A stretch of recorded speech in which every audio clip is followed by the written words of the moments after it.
Assalamualaikum, halo teman-teman.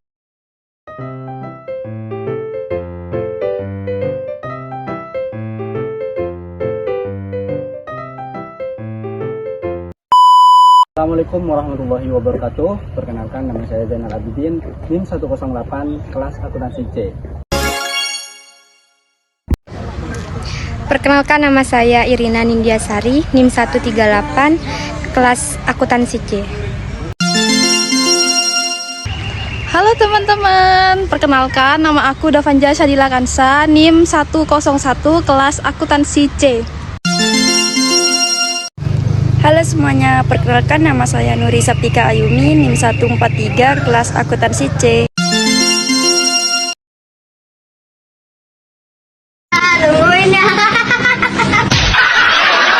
Nah, di sini kita akan membahas tentang isi dari infografis yang kita buat.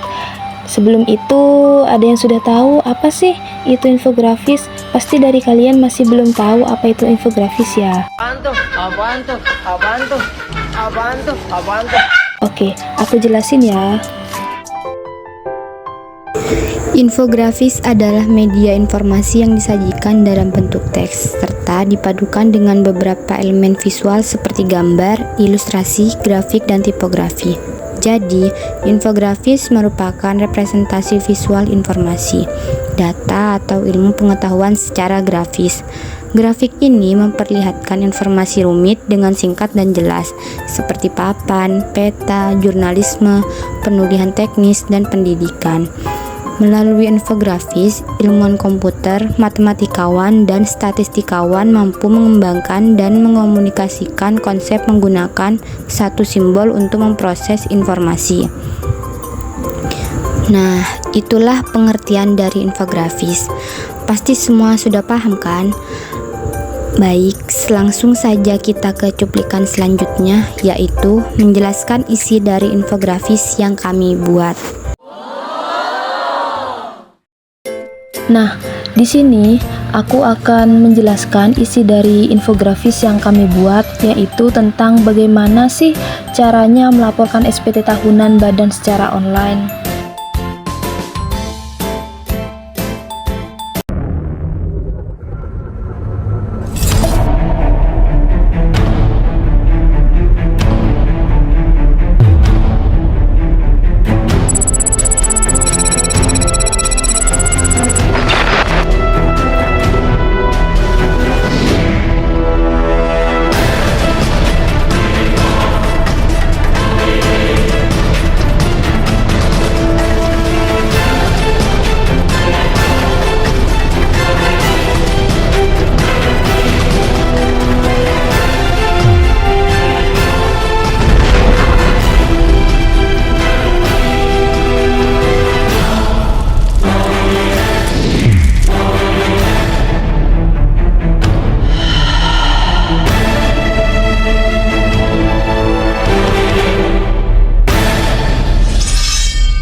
Oke, jangan tegang ya.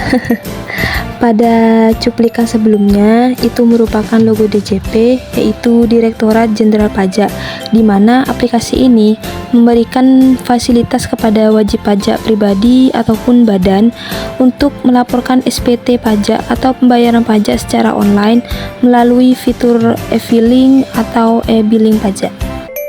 Baik, langsung saja. Cara yang pertama adalah mendaftarkan e-fin di kantor pelayanan pajak atau secara online, seperti gambar di bawah ya. Cara yang kedua adalah membuat CSV di aplikasi SPT elektronik. Caranya di slide selanjutnya. Kita masuk ke aplikasi e-SPT Masa PPH 2126.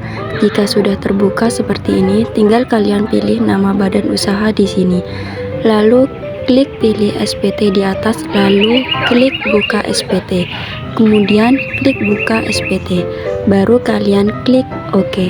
Kemudian masuk ke CSV di atas, lalu klik pelaporan SPT.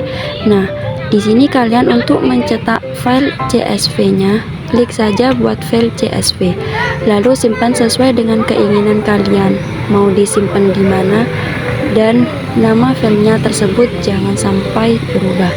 Lalu klik kanan terlebih dahulu untuk di copy. untuk memberi nama file PDF-nya harus sama dengan file CSV-nya. Lalu klik save, lalu klik OK, lalu klik close, lalu klik cetak pada tulisan di atas, pilih formulir SPT, lalu pilih yang 1721 formulir SPT induk, dan akan muncul seperti ini. Dan langsung saja kita cetak di menu cetak, lalu mempaste nama file yang sudah di copy tadi. Setelah itu kita ubah filenya menjadi file PDF, lalu klik save, dan file PDF-nya sudah tersimpan. Selanjutnya, cara yang ketiga yaitu siapkan berkas yang dibutuhkan seperti laporan keuangan milik badan usaha ataupun dokumen pendukung lainnya. Cara yang keempat, mulai melaporkan SPT tahunan badan secara online. Caranya ada di cuplikan selanjutnya ya. Yang pertama yaitu masuk ke aplikasi DPJ. Setelah itu, teman-teman bisa login menggunakan nomor NPWP dan password yang telah teman-teman buat sebelumnya saat melakukan aktivasi e-Fin. Setelah semuanya diisi, teman-teman silahkan masukkan captcha-nya dan klik login. Sebelum itu, yang harus disiapkan adalah laporan laba rugi dan neraca, minimal 2 laporan ya.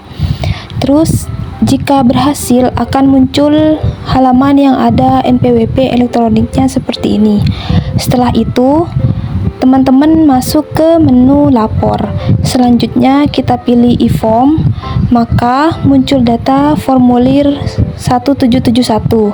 Selanjutnya, pilih tahun pajak yang ingin dilaporkan dan isi yang lainnya juga. Setelah itu, kita klik kirim permintaan, akan ada kode verifikasi ke email ya. Nah, kode verifikasi ini yang akan kita gunakan sebelum kita submit nanti di step akhir. Dan ketika ini proses sudah selesai, e-form akan terdownload. Nah, sudah terdownload. Selanjutnya, kita klik kanan, lalu pilih open with, lalu pilih Adobe Acrobat Reader Daisy, lalu buka formulir 1771. Nah, sudah terbuka di halaman induk. Yang pertama kali pastikan tidak ada kotak merah kalau kita mau ke halaman selanjutnya. Untuk nomor telepon kita akalin saja jika tidak ada nomor telepon rumah. Untuk yang nirlaba tidak perlu diisi. Langsung ke halaman paling belakang ya, biar kita tahu. Kita buka satu-satu mulai dari lapis 7A. Nah, ini kredit pajak luar negeri. Karena kita mau mengisi yang nirlaba ya, gak ada dong. Tapi kalau ada diisi. Lalu langsung masuk ke lampiran khusus 6A. Kalau ada juga ya diisi, kalau gak ada ya kita lewati saja. Langsung ke lampiran khusus 5A. Lampiran khusus 5A ini cabang, jika ada diisi, jika tidak lewati saja. Langsung ke lampiran 4A. Ini daftar fasilitas penanaman modal. Jika ada diisi, jika tidak lewati saja. Langsung ke lampiran khusus 3A2. Ini penyertaan transaksi dengan pihak yang memiliki hubungan istimewa. Jika ada diisi, jika tidak lewati saja. Langsung ke lampiran 3A1. Ini penyertaan dalam hubungan istimewa. Jika ada diisi, jika tidak lewati saja. Langsung ke lampiran 3A, sama dengan lamsus 3A2 ya. Langsung ke lamsus 2A, ini kompensasinya kerugian fiskal. Jika ada diisi, jika tidak lewati saja. Langsung ke lamsus 1A. Nah, khusus untuk yang penyusutan, kalau misalnya di laporan di neraca ada akumulasi penyusutan, maka dimasukkan ke lamsus 1A. Jika tidak ada, lewati saja. Lanjut ke lamsus 6.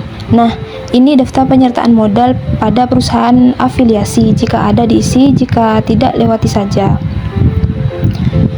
Lanjut ke lamsus 5. Nah, ini yang harus dan wajib diisi. Yang pertama adalah pemegang saham atau pemilik modal. Diisi saja nama, alamat, nomor NPWP-nya, jumlah modal disetor, dan dividennya. Untuk pengurus dan komisaris ini minimal 1 ya. Jika lebih dari 1 maka jauh lebih baik. Lanjut ke Lamsus 4, ini adalah PPH final.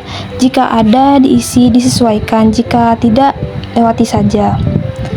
Lanjut ke Lamsus 3, ini pemotongan PPH pasal 22. Jika ada diisi, jika tidak lewati saja.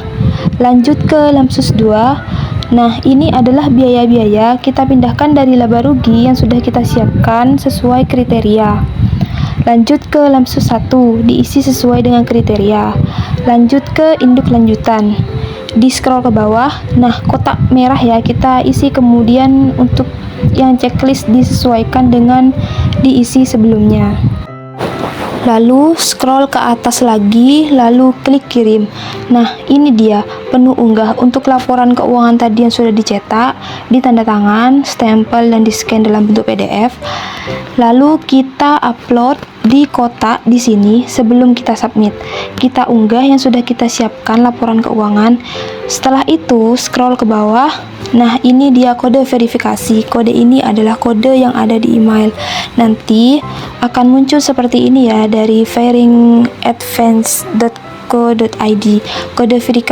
Kode verifikasinya tinggal kita copy ke kotak merah ini. Lalu klik submit sampai ada notifikasi sukses. Nah, setelah sukses pastikan kalian menerima bukti penerimaan elektronik di email kalian ya. Baik, itulah bagaimana cara melaporkan SPT tahunan secara online. Mudah kan? Kita tidak perlu repot-repot pergi ke kantor pelayanan pajak, hanya cukup lewat HP saja, tidak perlu mengantri. Nah, alasan kelompok kami mengambil tema ini karena memahami lebih dalam lagi bagaimana cara melapor SPT tahunan badan secara online, dan juga ingin membagi informasi kepada semua masyarakat bahwa untuk melaporkan SPT tahunan badan itu bisa secara online, dan bagaimana cara melapor SPT tahunan secara online. Manfaat dari pelaporan SPT tahunan secara online ini adalah yang pertama, pelayanan pelaporan SPT secara online memberikan kemudahan kepada WP pribadi maupun WP badan yang ingin melapor laporan SPT PPH secara online. Efisiensi waktu dan biaya pun terjamin, sebab tidak perlu lagi datang dan antri di kantor pajak untuk melaporkan SPT. Yang kedua, fleksibel, dapat dilakukan di mana saja dan kapan saja. Dan yang ketiga yaitu keamanan penyimpanan bukti pelaporan pajak lebih terjamin. Oke, hanya itu saja yang dapat kami jelaskan. Semoga apa yang kami jelaskan pada video ini bermanfaat bagi kalian semua. Wassalamualaikum warahmatullahi wabarakatuh.